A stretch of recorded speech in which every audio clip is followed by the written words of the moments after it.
I love you, Allah. Many of us are, because we're in the information age, we discover things about our deen later on in life. You know, some of us were brought up Muslim, in Muslim families, and we didn't really know why we're Muslim except that our parents are Muslim, right? So we just kind of took it for granted that we're Muslim. And when you move to a different part of the world, or you're in a city or somewhere else, and you are now exposed to a life that doesn't really go with Islam. You don't really know why you're Muslim to begin with, why your family practices or believes these things to begin with. Islam just gets reduced to just a few rituals, just some things that we do. Maybe prayer, maybe some Muslims just Fridays, or at least we go for the Eid prayer. That's what it gets reduced to. Or at least I think Ramadan's coming, so yeah, there's a diet season coming.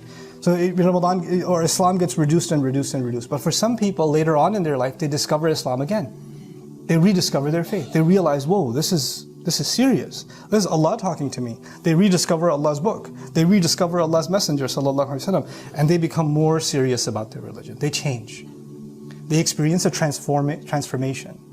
Then when they change, obviously everybody around them notices that they've changed, right? They don't dress the same way anymore. They don't talk the same way anymore. They don't hang out the same places anymore. Their socializing has changed. Everything changes. Everything around you changes. But what happens, unfortunately, with people that change like that, especially parents who change like that, they're so eager and so excited to want their children to change immediately too. Because I made so many mistakes when I was younger, I never want my children to make those mistakes. I don't want my 18-year-old or 20-year-old to make the same mistakes. So they start getting so excited to give their children what they now found. But the way they do that can be so overbearing. The way they do that can be so overexcited, they don't even realize they're doing more damage than good. They're trying to be musaytir. They're trying to be in control.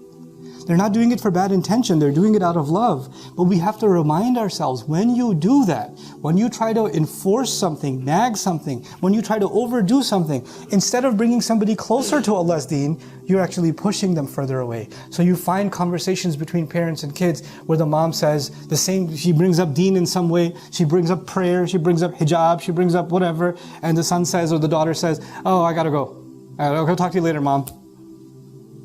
Because now every time you bring up the deen, you bring up religion, it's an allergic reaction. And you created that, not them. And then you say, maybe I'll send Ustad Noman videos, that's going to help. And you know what? Those videos, I'm now in their spam folder. And I'm blocked on social media because looking at my face gives those kids an allergic reaction. Like, oh, here we go. This guy reminds me of all the times my mother yells at me.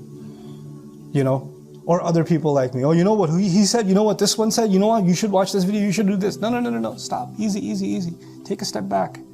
The first thing is actually love itself. When you show someone love, when you show someone care, we're so eager to make someone listen to what we have to say. How often is it that we're listening to what they have to say? When someone's struggling, how often are we listening to them? Your job is just to be a good listener first.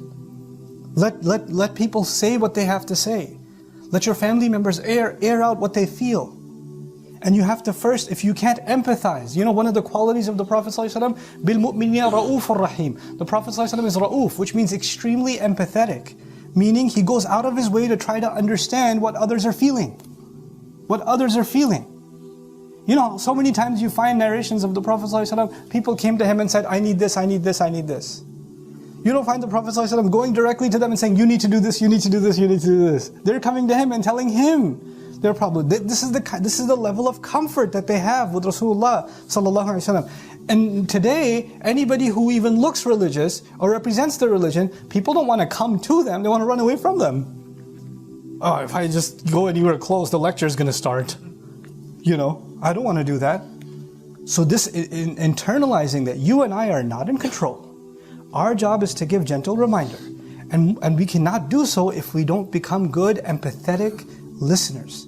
If we don't empathize with the feelings that you don't have to agree with somebody else's feelings, but everybody's entitled to their feelings. Everybody has feelings that they have to work through. And we have to be able to do that. We have to be, especially for those that we love. May Allah Azza wa Jal soften our hearts towards those that we love and make us better able to listen to them.